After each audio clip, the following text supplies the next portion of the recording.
In this video, I want to share one tip that can instantly boost your confidence when improvising. And I want to start off with a story and the inspiration for me shooting this particular video. So I get a ton of emails from whole bunches of people. And this one person in particular, who is a marketing person, was sharing a story about his son's jazz group's competition. And what happens with a lot of these competitions, student groups will go to various locations and a panel of 3 judges will listen to them play a couple of pieces and they'll give them some feedback. And what was very interesting to this person that wrote the newsletter, the dad, who used to play trumpet himself, and then his son is now playing trumpet, which is really kind of cool. And this person, his name is Pat, he was saying how he noticed how the judges, they were giving pretty much the same feedback to the students that were improvising. And it was essentially this: play with more conviction. Play with more conviction.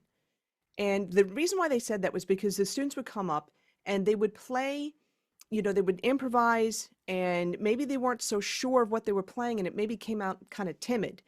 So once the judges kind of gave them the freedom to play with more conviction, and keeping in mind that, when you feel like you're playing a wrong note, you tend to back off, right? So what they said, and you've heard this, I'm sure a million times, they said there's no wrong notes in jazz. It's really what you do after it that really counts. So play with conviction. Here's another analogy that will stick with you too. I was having a conversation with a friend earlier today talking about this, and she was saying, yeah, I'll never forget my driver ed teacher who said, when you're making a left turn, you've got to follow through. You got to make that left turn with conviction. So in other words, you can't be making a left turn and kind of halfway do it, or else you're going to crash and you're going to get hurt and other people are going to get hurt. So you want to play with conviction. And let me give you a musical example of this as well. Okay. And actually I should say, when the judges gave that advice about playing with more conviction, the students played much better. Even though they may have made the same mistakes, they owned them.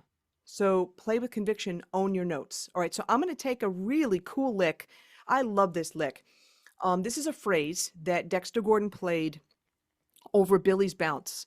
And it's like, I don't know, the 4th or 5th chorus in or something like that. And it's a really, really cool line. It's very out there. All right, so I'm going to play this 2 ways. Okay, the first way, well, I'm going to play this 2 ways, and I'm going to get your feedback in terms of what you think in terms of how I'm approaching this. Okay, so I'm just going to use iReal Pro. I'm using the Blue Monk backing track, and we're just going to go from here.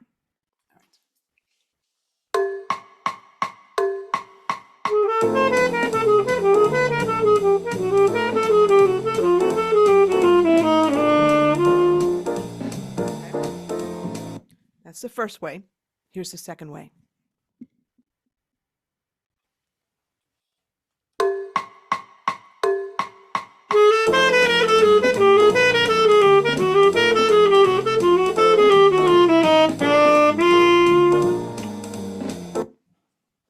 Now, aside from me playing louder, what did you notice? I'm hoping that you're saying that you noticed that the second time that I played it, I owned it. I played with a lot more conviction. And it's really important because that particular line, 1, 2,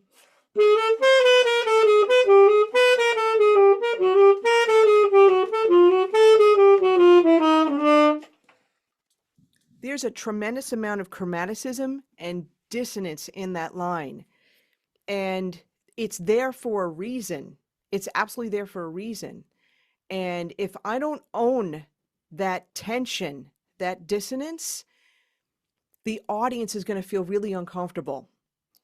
And they're going to, the audience supports you. Let's just put it that way. The audience wants you to do well. You may think otherwise, but no, the audience is there to support you. And the thing is that when they see someone on stage who feels uncomfortable or uncertain, they feel that energy too. And that's why sometimes, you may not be getting the applause or feeling so great about your solos. Now, I'm not saying just go up there and play a whole bunch of stuff like spaghetti on the wall. You need to know your chords and your chord scales. You need to know the notes that are best to play so that you could do something like what Dexter Gordon did in that line, so that you can go outside, go outside the changes and stuff like that and add chromaticism.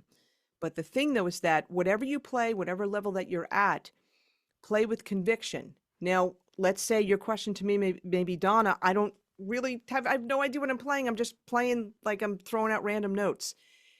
Take my advice, learn your chords, learn your chord scales really well, because that is what's going to give you more certainty about what you're doing. All right. So that would be the great piece of advice I have for you when it comes to that. So I want to know, are you playing with conviction when you improvise? Are you playing with certainty? Or are you kind of backing off or playing a little bit more timidly? Let me know. Put it in the comments. We'll definitely check out every single comment. All right. I hope you enjoyed this tip. I hope you got something out of this.